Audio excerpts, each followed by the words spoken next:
Do you believe in urban legends? I'm not asking in the casual late-night sleepover kind of way.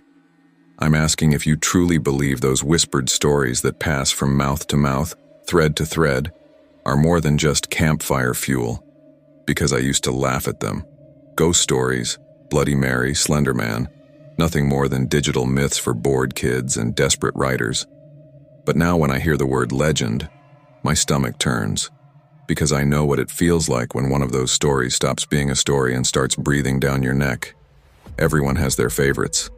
The haunted house on the edge of town, the killer who lurks in the back seat, the cursed videotape. They make you shiver, sure, but you shake it off. You turn on the lights, remind yourself it's not real, and go back to scrolling your feed. That's what I did, until I met him, until the smiling man found me. You've probably heard pieces of his story. A man on the street at night dressed too neatly, moving too strangely. A smile stretched too wide, too fixed, too human to be human. Some people say he follows you. Some say he dances. Others say he just stands there, watching, smiling until your mind breaks under the weight of his grin. It's become an internet classic, a horror meme for the modern age. But I need you to understand something. What you've heard, what you think you know, is only the surface. The smiling man isn't just a creepy anecdote. He isn't just a story. He is real. I know, because I've seen him. Not once, not twice, but enough times that I still can't close my eyes without seeing that mouth, those teeth, that expression that never falters, never blinks, never changes. When you experience something like that, you stop mocking people who believe in legends. You start questioning why some legends survive for decades, centuries, why the same figure reappears in different countries, in different generations. And here's the part you won't like. If you're listening to this, if you've heard his name, if you've pictured that smile even for a second, then you've invited him in too. That's how he spreads. Not through bites or scratches, but through memory, through attention. That's why people still whisper his story, even after they swear they'll never tell it again. This isn't fiction. This isn't an internet creepypasta. This is my confession, my warning, and maybe my last testament. You probably think you know the smiling man, but trust me, you don't. If you've been around the darker corners of the internet, you've probably come across the story of the smiling man. Maybe you read it late at night on NoSleep, scrolling past hundreds of eerie posts until this one grabbed your attention. Maybe you saw it adapted into short films or read threads where people argued whether it was real. Either way, it's become one of those modern myths that refuses to die, constantly resurfacing like a bad dream you can't quite shake. The legend usually goes something like this. A man is walking home late at night. It's empty, quiet, just the crunch of his shoes on the pavement. Then he notices someone up ahead, a man in a suit standing unnaturally still under a streetlight. The man is smiling. Not a friendly smile. Not even a fake customer service grin. No, this smile is wrong. Too wide. Too fixed. It's the kind of smile that feels glued to the face, as though the skin has forgotten how to move any other way. The man on the street starts walking. At first, his movements seem normal, but then he begins to move strangely, jerky, almost dance-like steps, as if his body has forgotten how to mimic human motion. He follows, always keeping that same smile, never speaking, never breaking character. The person walking home feels the dread growing, the sense that something has gone horribly, cosmically wrong. They speed up. The smiling man speeds up too. No matter how far you run, you'll hear those footsteps behind you. Tap, tap, tap, until he's only a breath away. And then, he disappears. Or worse, he doesn't. That was the story, at least the one that went viral. A handful of posts on Reddit, especially NoSleep, gave it momentum. Different writers added details. Some said he dances, others said he never blinks. Some swore his head tilts at an unnatural angle while he grins at you. The creepier the description, the more upvotes it got, until the smiling man became a household name in internet horror. Short films were made. YouTubers narrated it. Memes popped up. People argued whether it was just another Slender Man-style creation or if someone out there had genuinely encountered him. And me? I was one of those people who thought it was hilarious. I read the threads, watched the films, and told my friends about it like it was nothing more than entertainment. Imagine being scared of some guy who just smiles at you. I'd laugh. It was absurd. The world is filled with real dangers, crime, accidents, disease. Who worries about a smiling man in the dark? That's the thing about urban legends. They thrive because we can laugh at them while still shivering a little. They let us dip our toes into fear without ever getting wet. They're safe. At least they're supposed to be. But here's the truth that I learned too late. Some stories are born because someone actually saw something they couldn't explain. Some myths survive not because they're fun, but because they're warnings disguised as entertainment. It was just an internet story, until it wasn't. I laughed at the legend, until I met him. It happened on a night that, by all accounts, should have been completely ordinary. I wasn't looking for trouble. I wasn't chasing thrills. I was just walking home. You know those nights where the air feels too still, the streets too empty, and yet you convince yourself it's fine because nothing ever happens in your neighborhood? That was me. It was close to midnight, and I'd stayed out later than I meant to. The streets were deserted. No cars, no footsteps, not even a stray dog rooting through trash. Just me, the echo of my shoes tapping on the cracked pavement, and the occasional hum of a streetlight that flickered like it was running out of energy. I told myself the quiet was comforting, safe. I was wrong. Halfway down the block, I saw him. At first, I didn't realize what I was looking at. Just a man, standing beneath a crooked street lamp about 50 feet ahead. The light sputtered above him, casting his body in fragments of shadow and sickly yellow glow. He wasn't moving. He wasn't leaning against anything. He was just there. Upright, too stiff, like someone had placed him there and forgotten to tell him what to do next. It was the smile that made my stomach drop. Wide, too wide. A grin that looked carved into his face like a mask glued on, frozen, eternal. It wasn't the smile of someone greeting a friend or even mocking a stranger. It was empty, wrong, like it existed without reason. His eyes didn't match it. They didn't sparkle, didn't twitch with amusement. They were flat, almost lifeless, as though the smile and the man behind it belonged to two entirely different beings. I slowed down, every instinct screaming at me to cross the street, to turn around, to run, but reason kept me still. Maybe he was drunk. Maybe he was lost. Maybe I was overreacting. Normalcy is a powerful drug. It tricks you into ignoring what you should fear. I cleared my throat, my voice catching in the dry night air. Are you lost?" No response.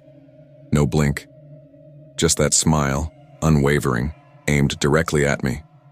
I forced a weak laugh. "Okay, weird."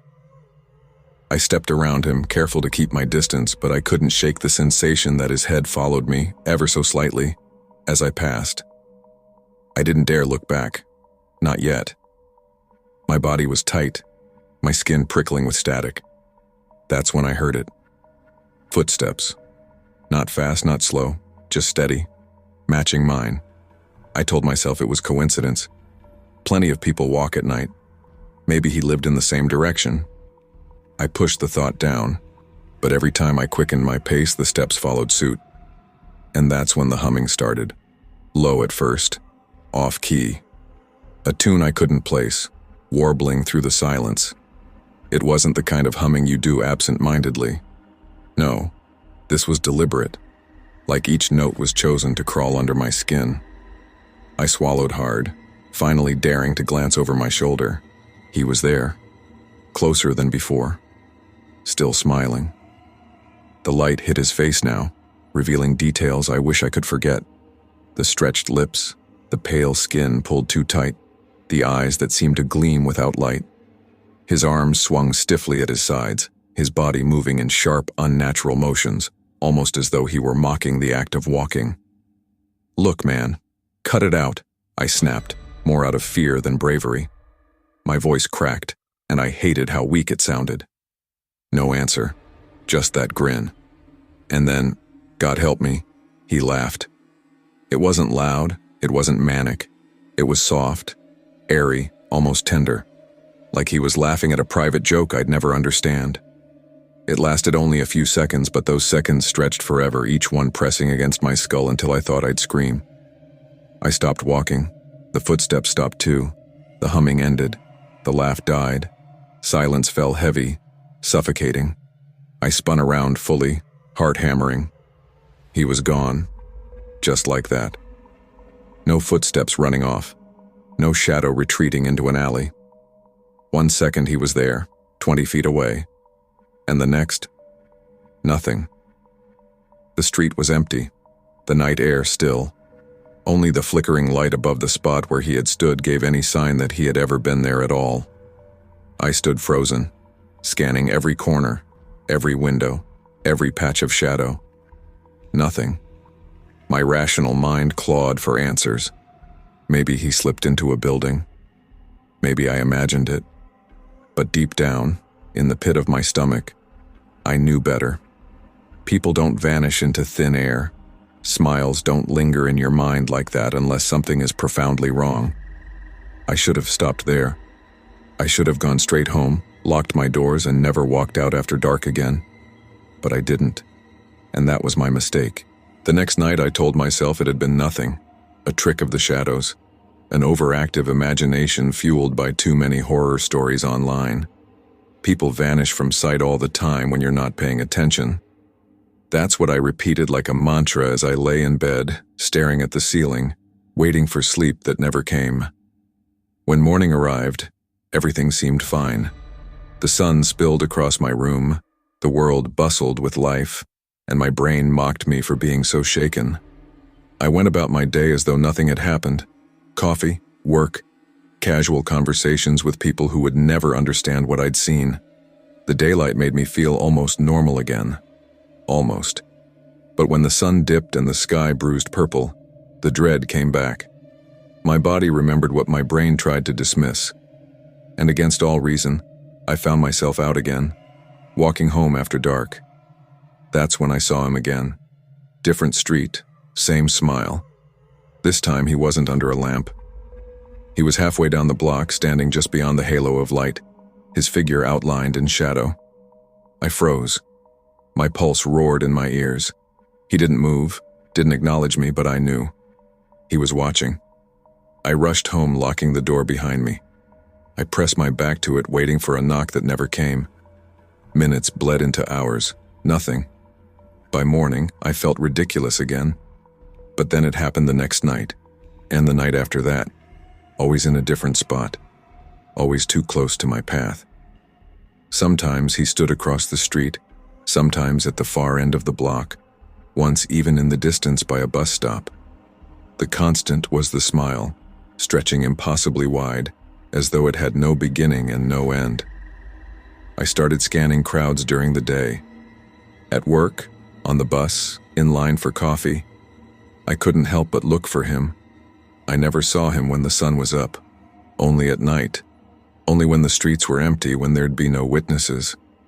That contrast gnawed at me.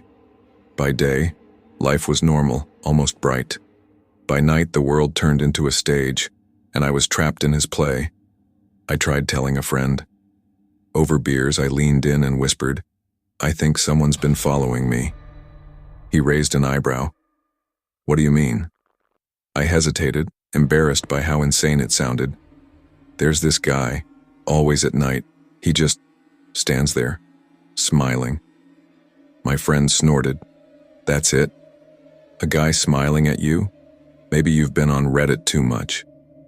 "No, it's not like that. He's not normal. The way he moves, the way he looks, it's wrong." "Maybe it's just in your head," he said, chuckling as he took another sip.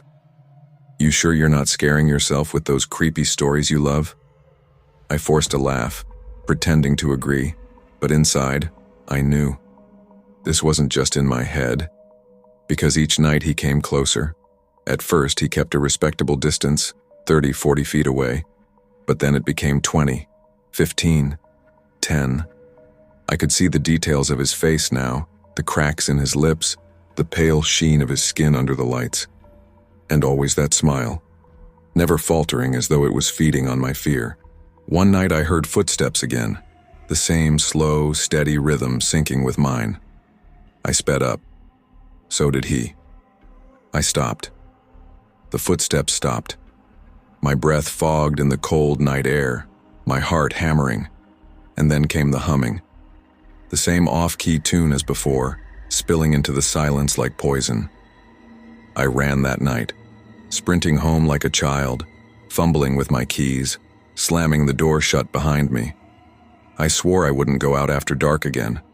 I swore I'd avoid those streets. But life doesn't bend so easily. Errands, obligations, mistakes. They all pulled me back out. And every time, he was waiting. I noticed something else too. Sometimes when I passed people on the street, strangers out walking their dogs, couples heading home from dinner, I'd catch them glancing around nervously as though they sensed something. A shadow, a figure. But when I tried to bring it up, they brushed it off. Probably some weirdo. Don't overthink it. Nobody else wanted to admit what they'd seen. Or maybe they were too afraid to. And me? I was caught in a cycle. Days of false safety, nights of terror, a life split in two. Each time I saw him, he was closer. Each time my skin crawled deeper, my chest tightened harder. I knew it couldn't keep escalating forever. Something had to break. And it did. Because one night, he spoke. It happened on a night like any other. Cold enough that my breath fogged in the air. Quiet enough that I could hear the distant hum of traffic miles away. I had chosen a different route home, thinking I could outsmart him. Different streets, different turns, anything to break the pattern. But patterns break you, not the other way around. Halfway down an empty block, I felt it again. The prickling weight between my shoulder blades, the sense of being watched. I turned. He was there, closer than ever. No street lamp this time, no flickering halo of light. He stood in the dark like a cutout against the night, only his teeth catching the glow from a nearby window.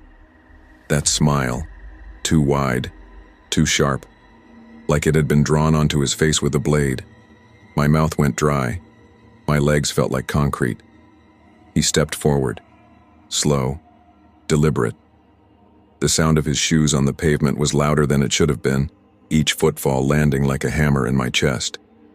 "Stay back," I whispered, though my voice barely reached the space between us.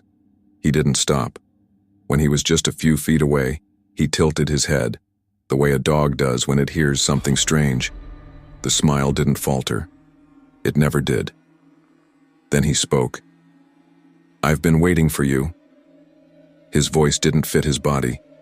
It was low, cracked, like something long buried clawing its way up through dirt. The sound made my stomach twist. Each word seemed to echo inside my skull rather than the air. I stumbled backward, shaking my head.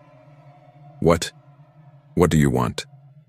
He grinned wider, impossibly wider, his lips stretching but his eyes dead and glassy. "You already know," he said softly. No, I didn't. But something in my body reacted as if I did, like my bones remembered a nightmare my mind had forgotten. My heart raced so fast it hurt. Fear became physical. My hands trembled. My knees buckled. The world narrowed until there was only his smile, his voice, and the icy pressure around my throat as if invisible fingers were holding me still. I tried to run. My body didn't move. My lungs refused to draw air. All I could do was stare, locked in place like prey under a predator's gaze. He leaned in slightly, close enough for me to smell the cold on his skin. "You shouldn't have come out at night," he murmured. "They see you clearer then." They. The word sent a spike of panic through me. I wanted to scream, but nothing came out. And then, just like that, he was gone. No footsteps, no fading shape. One blink he was there, the next he wasn't. The street was empty, dead silent.